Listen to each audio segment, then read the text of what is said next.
Hey everybody, we're at the credits of Family Plan 2, The Family Plan 2, and it's on Apple TV. I forgot to mention that ahead of time.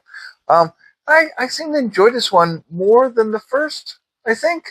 I don't remember the first one, but like I said, I gave it a 6, and the sequels normally aren't that great, but there was something about this that made it work for me, you know? Both of them are about family, which is cool, and, he's being an ex whatever assassin or whatever he was. I think that's what he was. And basically, his daughter has moved to London to study abroad, and they all go to London, and then you know stuff hits the fan, kind of stuff. Ultimately, give you a little insider information.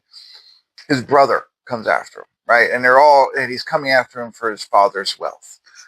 Is really what it's all about. So now his whole family now gets roped into this cloak and dagger kind of thing to try and like save themselves, not so much save the money, but save themselves from Kid Harington, who looks a little different in this one than I'm used to seeing. But from him, taking them out, and I think he wants revenge. And there's a whole plot line behind it all.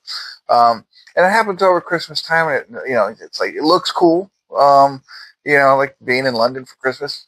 That seems like it would be a fun time. And it's the whole being a father, your daughter moving away, starting relationships, your other son who's growing up as well. And you got a little son, very similar family dynamic, two older kids and then a real young one like myself. But him trying to do what he thinks is best, trying to have this fun family thing.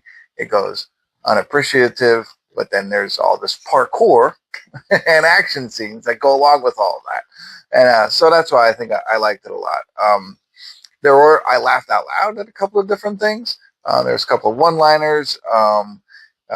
Michelle Monaghan is like a track coach, and she's got like that kind of thing, and that works into this a little bit here. Her daughter and her boyfriend are like activists, and that works into here. And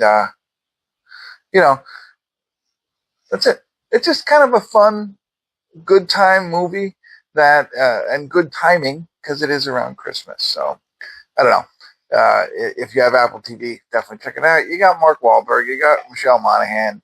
It's worth the watch, and Kit Harington, if he's your jam. But I want to say one thing. I don't want to ruin the ending, but I want to talk a little bit more about something that I thought of. So, spoiler alert! Spoiler alert! Spoiler alert! I thought there was a part where Kit Harington is, he's doing his thing, trying to get his money, and I thought he said, "Okay, Omar, let's see what we got for you." And maybe I misunderstood him, but Omar was the name of the girl's boyfriend. So this whole time I was expecting a twist from that, like he was involved in somehow, some way. And they kind of led you down the path that no, he's a really good guy, and he's just there and whatever, keeps calling Mark Wahlberg daddy, which was funny in its own right. But I expected that to happen. But I thought of that without him saying that, and then there was one scene where I thought Kid Harington said, "Okay, Omar, let's see what you got for me." But now you see that's not the case. So here's another little surprise in there that I'm not going to ruin. Not a big deal, but that was one thing that I wanted to throw out there. So there you go. That's what I got. Nice Christmas movie for you all as we head into the holidays. Hopefully this was helpful. Thanks for tuning in. Kimmel's Irish Pub.